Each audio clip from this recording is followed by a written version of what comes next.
Miren, cuando uno se plantea presentar un libro de un presidente del gobierno, uno tiene primero que plantearse qué va a hacer en la presentación y qué sentido va a tener.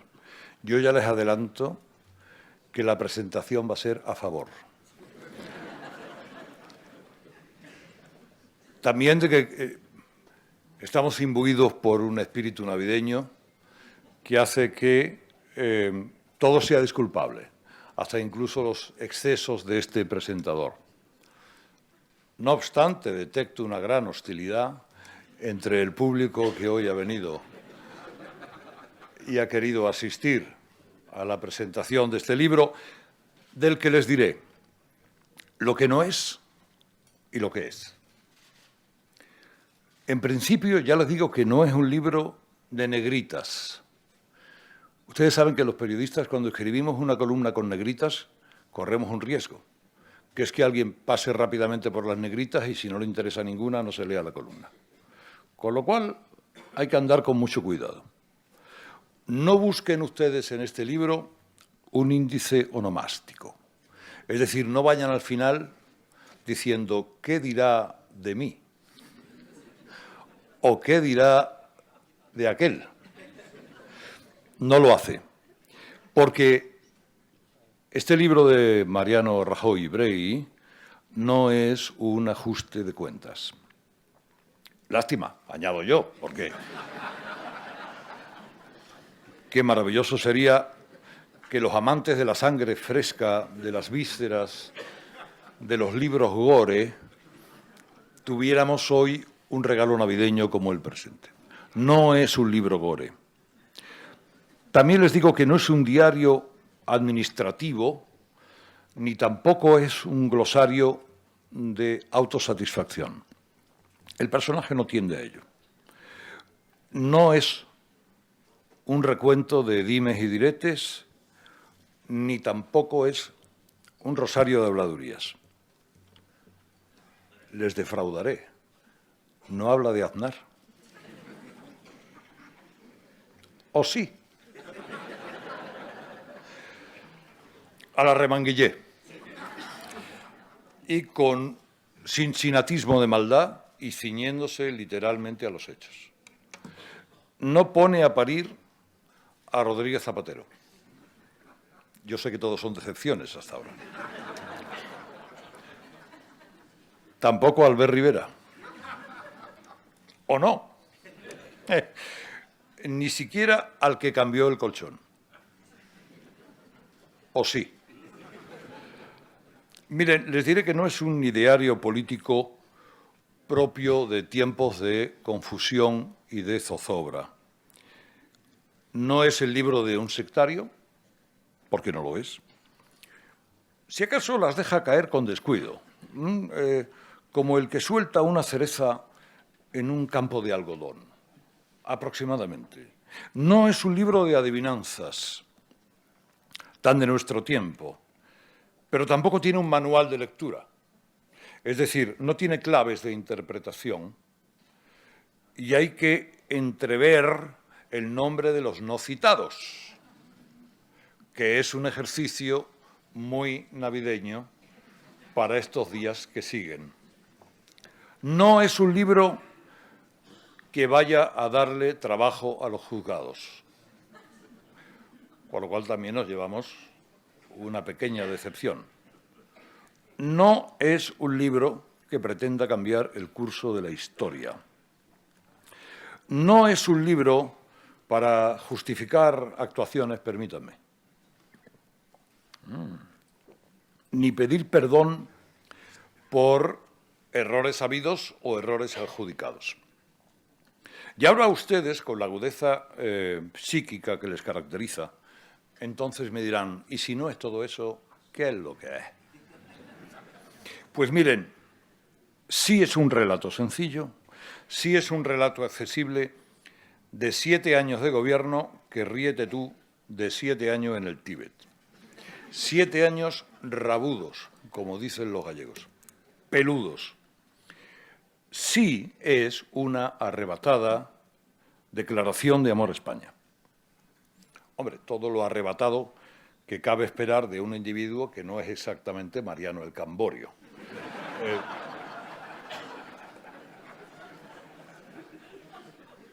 Sí, es una muy entretenida Minerva sobre la profesión de presidente de gobierno en tiempos de agitación y, por lo que se ve, de mucha mudanza.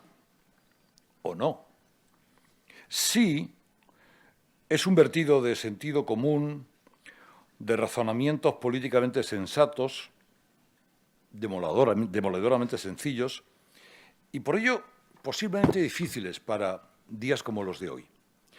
Sí es el libro que escribe una persona de fiar, porque ustedes, a pesar de la hostilidad que manifiestan desde que han entrado en la sala, estoy seguro que creen que Mariano Rajoy Brey es una persona de fiar, al que la mayoría de los que estamos aquí les compraríamos o le habríamos comprado el colchón de segunda mano, si es que queda aquel colchón que fue testigo de las noches de mucha inquietud, ¿o no?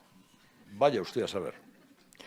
Amiguiños sí, pro a vaquiña por lo que vale, que dicen los paisanos. Pero si me permiten, yo les hago una breve pincelada del autor, por si obnubilados y deslumbrados ustedes en el momento no recuerdan o olvidan que fue presidente del Gobierno de España. En un tiempo en el que reconozcamos que la mayoría de los actores políticos a veces parecen personajes de dibujos animados. Mariano Rajoy Brey es gallego, cosa que nadie diría, seguramente. Que cuando hubo de optar por una profesión, eligió la aventura,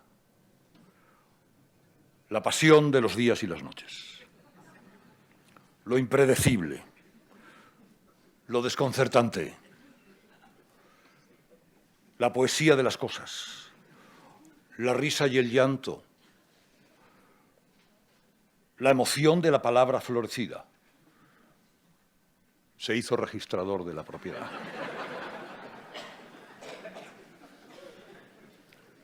Que es una cosa, por cierto, que había que aprobar, que no te regalaban con una tesis que te la podía hacer otro. Que en este caso pasó por varias cosas.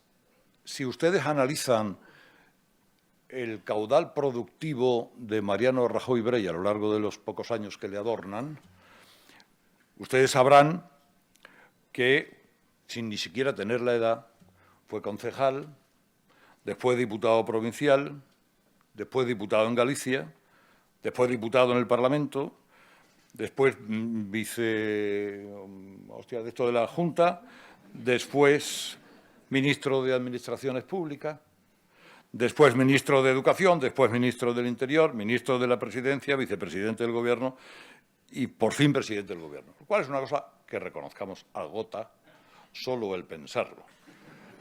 Bueno, pues recordemos que no fue presidente del Gobierno cuando todos creíamos que lo iba a ser, porque un cruel atentado en España, brutal, cortó ese camino.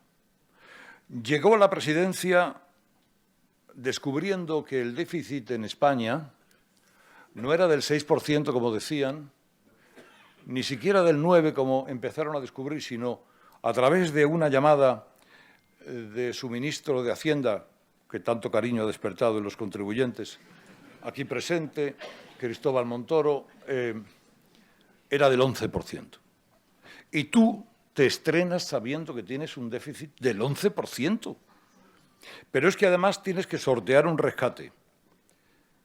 Vivió el comunicado de disolución de la banda terrorista ETA.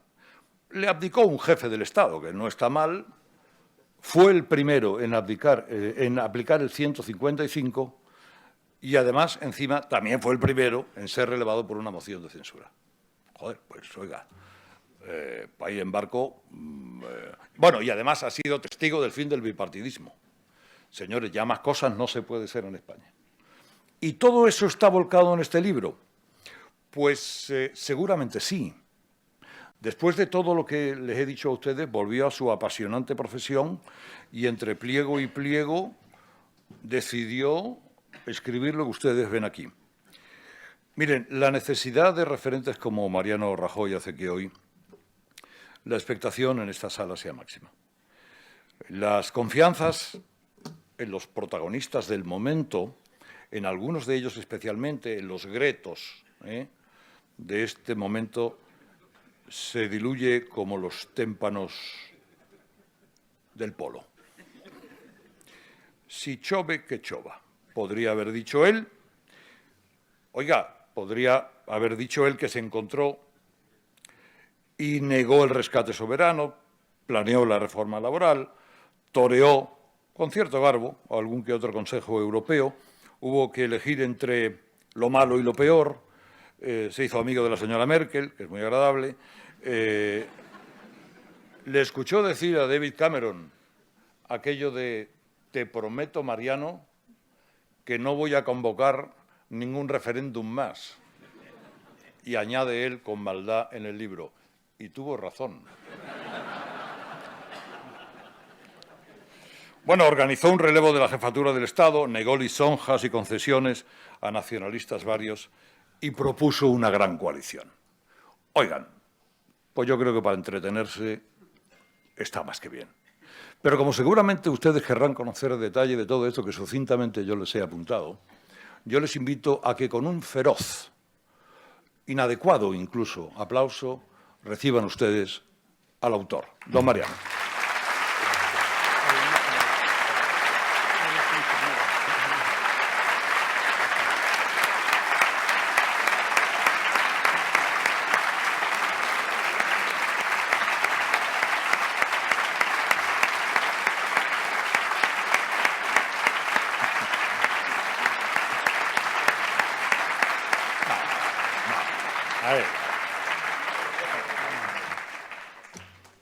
Bien, señoras y señores, muy buenas tardes, ya buenas noches a todos.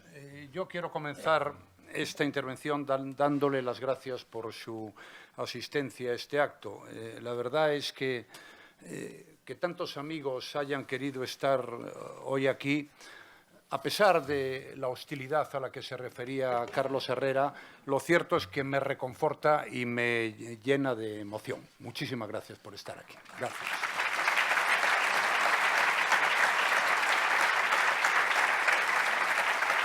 Bien, permítame que agradezca de manera especial al presidente de mi partido, el Partido Popular, como todos ustedes saben, que haya hecho un hueco en su agenda y que esté hoy aquí, ¿no? Porque este libro no existiría si yo no hubiera sido militante del Partido Popular. Y muchas cosas de las que se cuentan pues hubieran sucedido de otra forma y por descontado que yo no las hubiera vivido.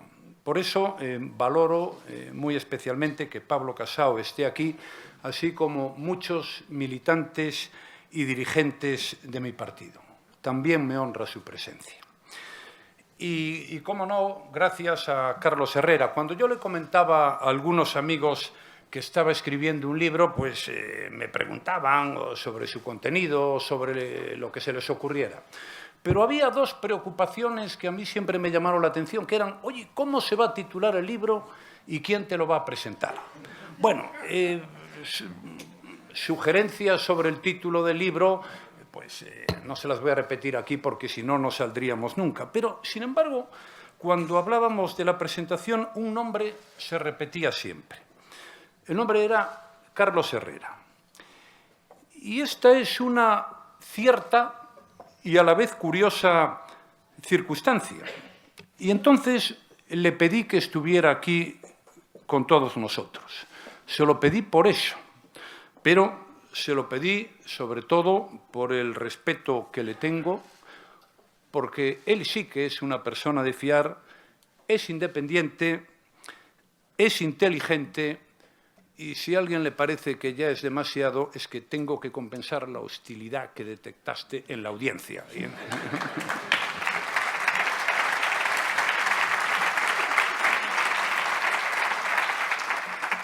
Muchas gracias, Carlos, por estar aquí. De corazón, ha dicho al principio de su intervención que estaba a favor. No se notó en la intervención, pero ¿qué más da? Muchísimas gracias, Carlos. Y gracias también a María del Pino y a toda su familia, que nos acoge aquí amablemente. Y creo que procede también una felicitación por el trabajo, el esfuerzo y la dedicación y por tener esta fundación que sin duda alguna presta muy importantes servicios a nuestro país. Y, por supuesto, a mis editores, a su presidenta, que también nos ha dirigido unas palabras por ficharme como escritor amateur. No me han pagado lo que merecía, pero bueno, oye, intentaré en el futuro portarme mejor. En fin, señoras y señores, yo no quiero ni aburrirles ni cansarles con una intervención larga que sobrepase los límites de la buena educación. Es decir, no teman que no lo voy a hacer, ¿no? Tampoco les voy a resumir el contenido del libro por una razón que a buen seguro todos ustedes barruntan. Ustedes son mucho mejores lectores que yo orador y, por tanto, procede que ustedes lean mucho, empezando por mi libro, y yo hable lo justo. Y ahora ya me pongo manos a la obra. Quería contarles hoy 3 cosas. ¿Por qué he escrito el libro? ¿De qué se trata? Y luego apuntar algunas convicciones, muchas producto de mi experiencia a lo largo de tantos y tantos años en la vida política y que las incorporo a este texto. Quiero que también sea un libro con una cierta proyección de futuro. Bueno, ¿por qué he escrito este libro? Ya hemos escuchado a mi editora que no pensaba hacerlo. De hecho, ni me lo había planteado. Es más, a lo largo de toda mi etapa en la presidencia del Gobierno, y a diferencia de muchas personas que conozco, jamás escribí una sola línea con el objetivo de plasmarla más adelante en libro alguno. Jamás. Nunca llevé un diario y por eso tuve que hacer un gran esfuerzo memorístico y hablar con muchas personas que me ayudaron a recordar hechos y claves importantes.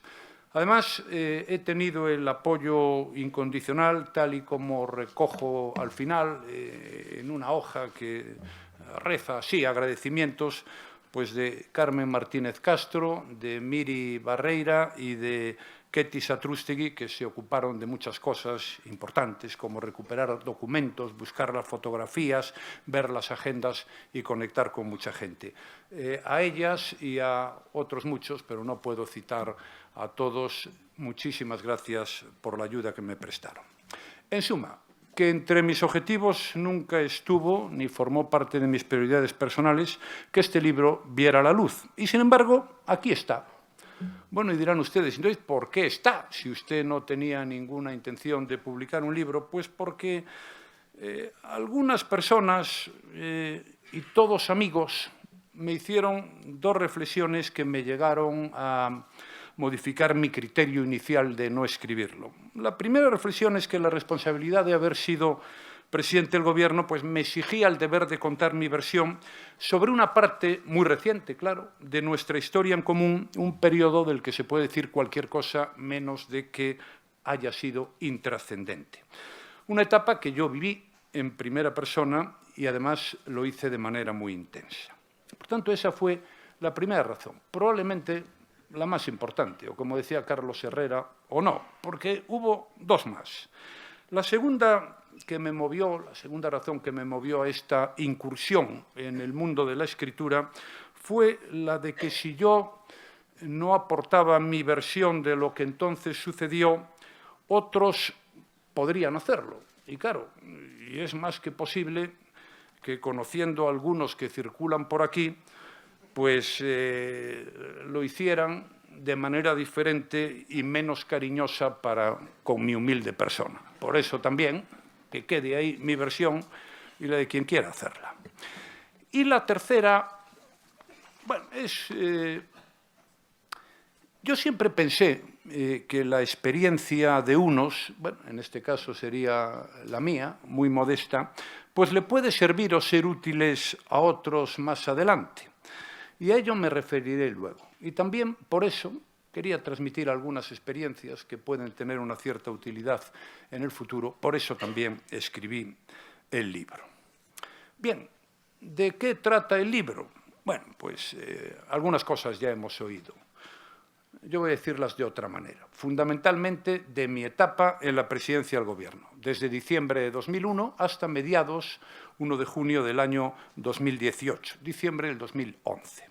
Bueno, nada de lo que sucedió después del 1 de junio de 2018, desde que dejé la presidencia del Gobierno, tiene ni reflejo ni mención aquí.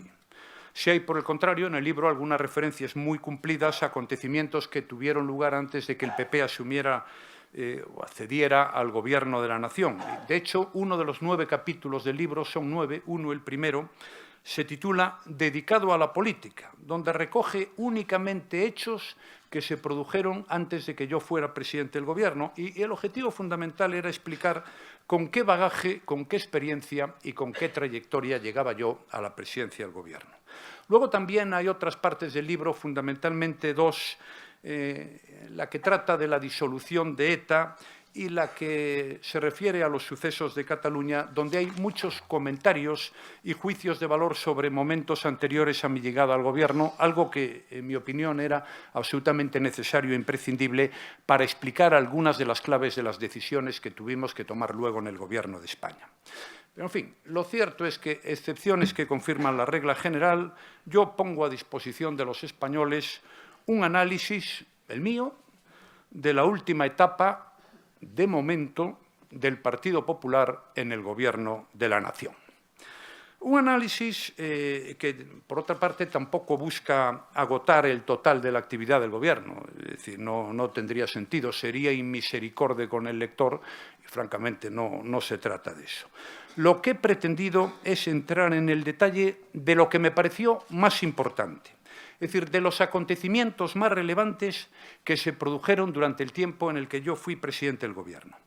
Son 8 capítulos, además del primero referido al pasado, al que antes he hecho referencia, y allí se habla, en el libro, mucho de economía, que sigue siendo lo que más le importa a la gente, aunque haya quien no se ha enterado todavía. Pero sí, hablo de economía, hablo de la España que nos encontramos, hablo de las reformas que hicimos, del empleo, del rescate, o más bien del no rescate de nuestra nación, también de los avatares que vivió la Unión Europea durante esos años, de las polémicas y enfrentamientos entre los países del norte y del sur.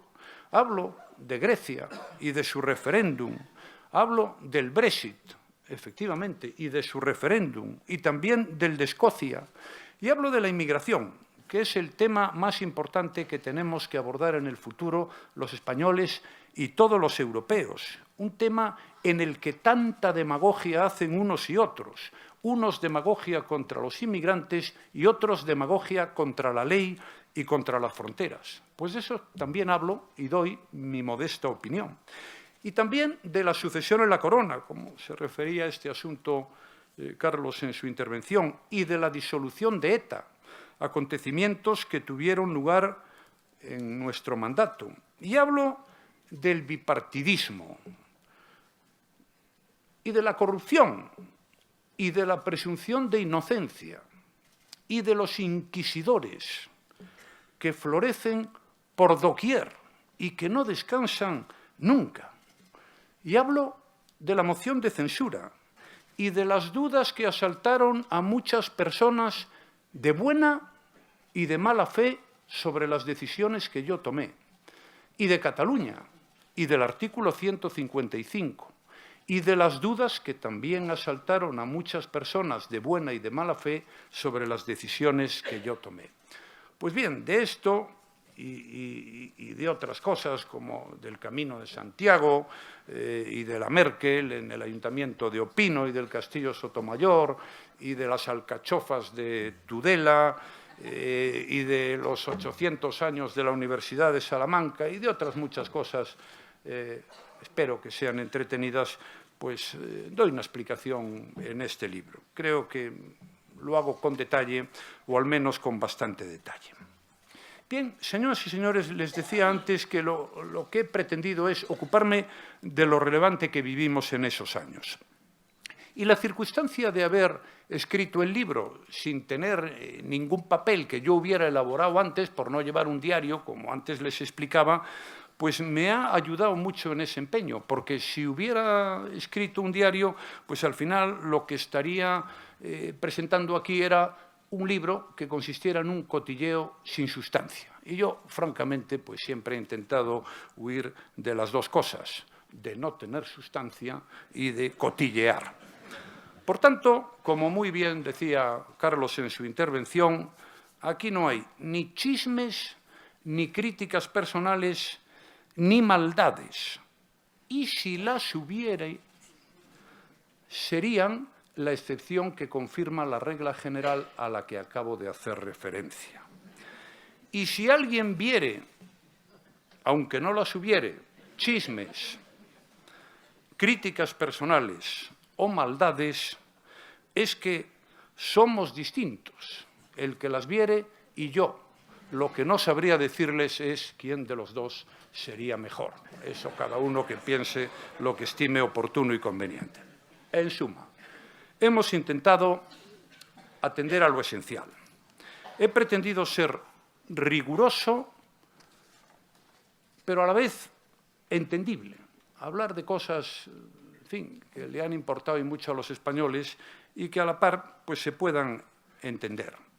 En algunos casos, créanme que es de una dificultad extrema, porque piensen ustedes lo emocionante que sería pues, escribir un libro sobre la ultraactividad de los convenios, las actividades del Banco de España o la PESCO. Claro, en cualquier caso, yo lo que tengo que decirles es que yo lo he intentado. He intentado escribir con seriedad, que se me pueda leer. Cuestión distinta es que haya podido alcanzar ese objetivo, pero créanme que he puesto en el empeño toda mi voluntad. Bien, y ahora vamos al tercer gran objetivo de la presentación en el día de hoy, que es, porque me gustaría apuntarles algunas ideas que se han convertido con el transcurso del tiempo en convicciones. Todas se reflejan en el libro, porque el libro no es narrar lo que pasó, que también se hace. El libro, sobre todo, son opiniones y algunas conclusiones que todos podemos sacar de cara al futuro. Bien, como todos ustedes saben, España vivió en los últimos años la peor crisis económica de su historia. No les voy a cansar ni aburrir y no pretendo que se pongan tristes porque yo les cuente aquí lo que vivimos. Pero lo cierto es que fueron muchos años de crecimiento económico negativo. El empleo llegó a estar, el desempleo, por encima de los 6 millones de personas. Estábamos instalados en desequilibrios económicos de todo tipo, el déficit público, el del sector exterior, el sistema financiero español, o una parte muy sustancial, estaba en la UCI o camino de ingresar, y sobre todo lo peor de todo esto era la sensación generalizada de que no había futuro o de que ese futuro no era posible.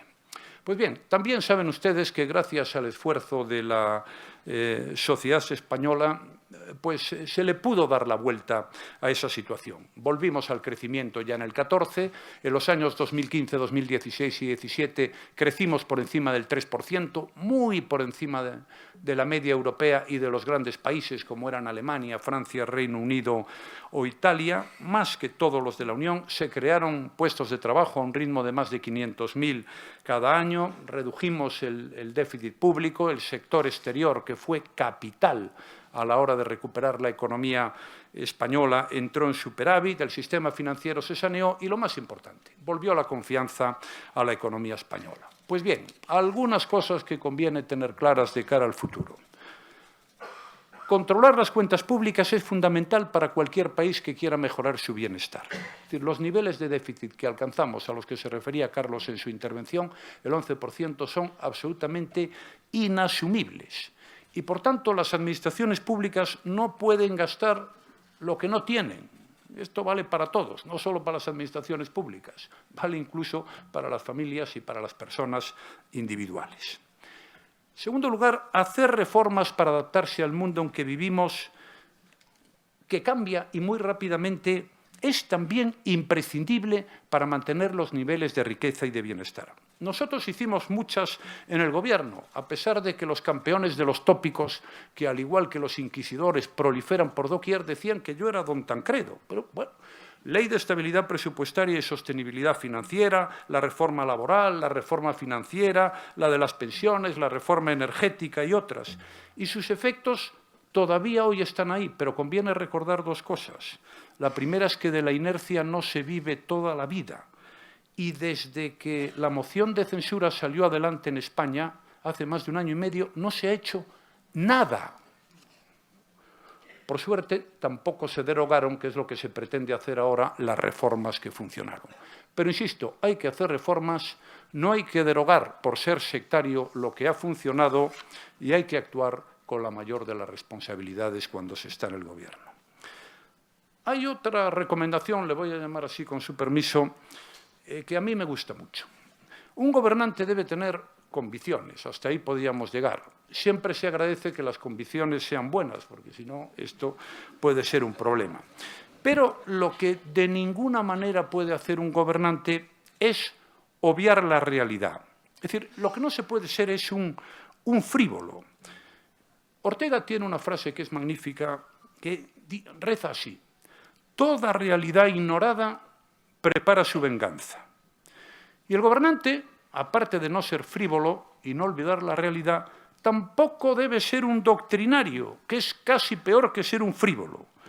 Y aquí hay otra frase que lo explica muy bien, que reza así, Cánovas del Castillo: la política es el arte de aplicar en cada época aquella parte del ideal que las circunstancias hacen posible. Señoras y señores, nosotros a los 6 meses de llegar al Gobierno ya habíamos subido los impuestos. Luego los bajamos. Habíamos nacionalizado buena parte de la banca española, de nuestro sistema financiero. Luego la privatizamos, aún queda Bankia.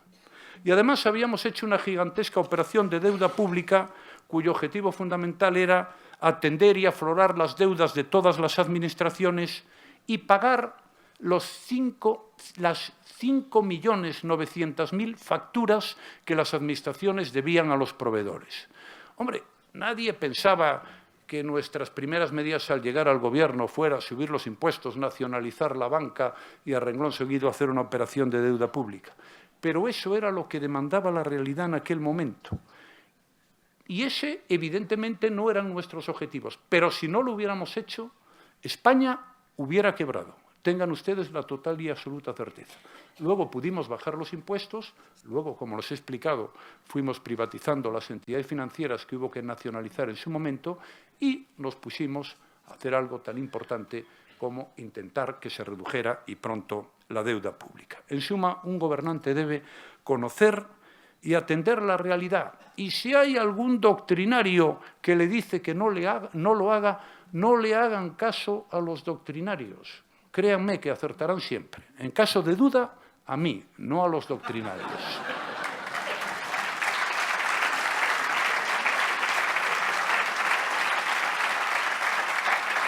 Bien, es importante también que el gobernante preserve su independencia y que tenga un criterio formado sobre lo importante, que escuche. Escuchar es importante y conviene escuchar al que sabe, no al que dice que sabe, porque entonces uno corre el serio riesgo de equivocarse.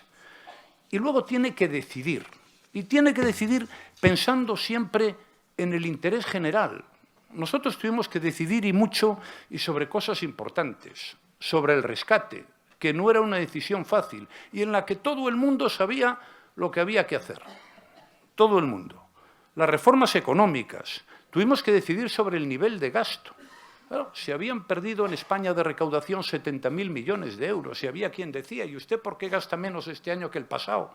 Pues mire usted, porque vivimos en una crisis económica galopante y entre los años 2007 y 2009 se perdieron 70.000 millones de euros de recaudación. Hubo que decidir sobre la aplicación del artículo 155.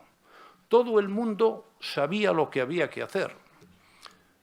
Cada uno apostaba por una cosa distinta. Pero créanme ustedes que también el Gobierno de España sabía lo que había que hacer. Y lo hizo. Bueno, pues hay que decidir con independencia, escuchando, sí, Pero es muy importante, sabiendo que cuando decides mucha gente no está de acuerdo, sabiendo que las críticas son duras y sabiendo que las presiones son muy fuertes, el gobernante tiene que mirar siempre al interés general de su país, porque eso es lo que le da tranquilidad de conciencia y, si me lo permiten, además le da votos. Señoras y señores, también aprendí que el consenso en los asuntos de Estado es fundamental. En cualquier reforma de la Constitución es fundamental el consenso. Esto de hacer una reforma de la Constitución por mayoría es un disparate. Es fundamental el consenso en la lucha contra el terrorismo, en el proceso de sucesión en la corona, en la defensa de la unidad de España, en la aplicación del artículo 155, en el desarrollo de nuestro modelo territorial. Hay cosas que no se pueden hacer por mayoría. A lo mejor se pueden, pero desde luego no se deben hacer por mayoría. Y esto lo explico aquí, en una España mejor. Estas grandes cuestiones, cuando se hacen por consenso, salen bien. Por ejemplo, la Constitución española. Por ejemplo, para no salirme del tema territorial, al que luego haré también alguna referencia, por consenso se aprobó el modelo que establece nuestra Constitución y los estatutos de autonomía. Y por consenso se dio la batalla en el Congreso de los Diputados contra el Plan Ibarretxe. Y la primera vez que se rompió el consenso de verdad fue con ocasión del Estatuto de Autonomía de Cataluña. Y al final de aquellos polvos, esos lodos.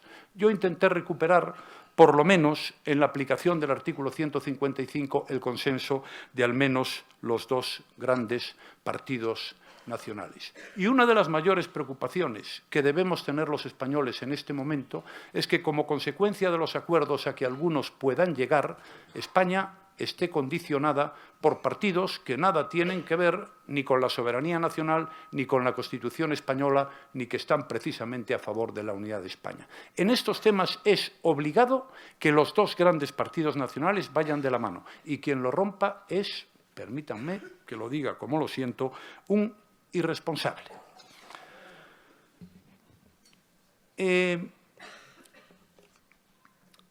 Para mí, esta conclusión es de las más importantes del libro. En la última parte me refiero a Cataluña, pero hago también una excursión por la historia, cómo se ha conformado el Estatuto de Autonomía, y hablo y mucho de cómo aplicamos el artículo 155 de la Constitución. No voy a entrar en detalles, pero como les adelantaba antes, intento explicar, igual que en el caso de la moción de censura, las dudas que mucha gente mantuvo sobre este asunto. En foros, en artículos de periódico, en restaurantes de Madrid sobre todo. Bueno, intento dar respuesta a todos. Y sinceramente creo haberlo conseguido, y perdonen por la inmodestia.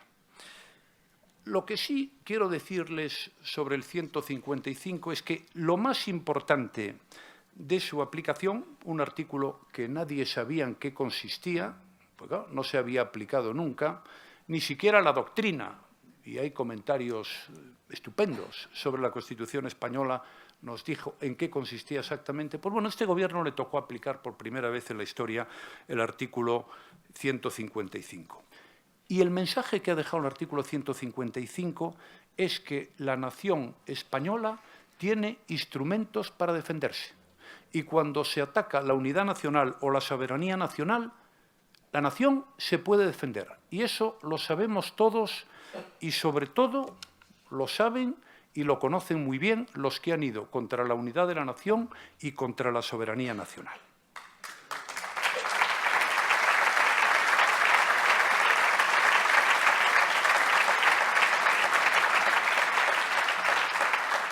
Y, señoras y señores, ya termino mi intervención. Me voy a permitir, si no les parece mal, abusar de su confianza con dos comentarios finales, ¿no? En el primero, o con el primero, voy a intentar resumir la actitud con la que yo he querido gobernar. Entonces, les voy a leer unas palabras que pronuncié en un curioso congreso de mi partido que se celebró en una simpática ciudad que se llama Valencia. Yo dije entonces, somos un partido de centro. Oiga, ¿y esto qué quiere decir?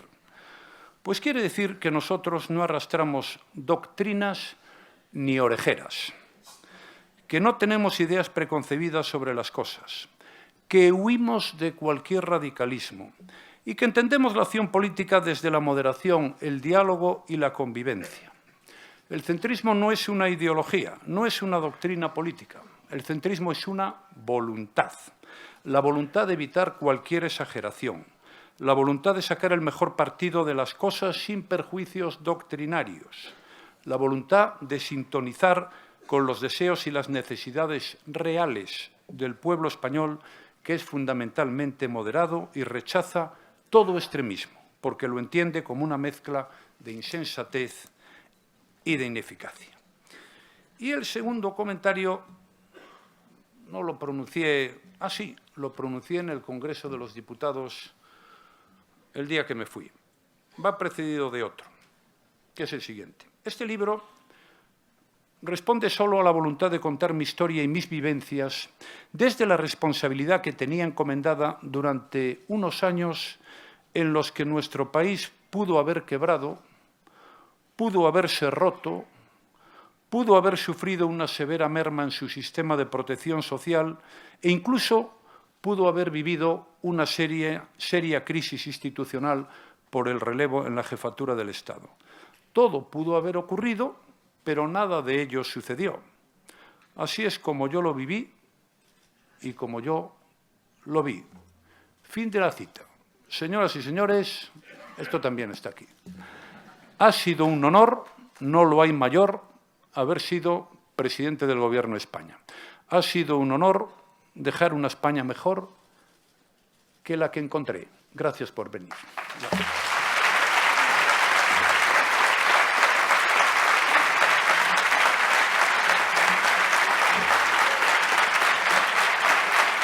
Muchas gracias.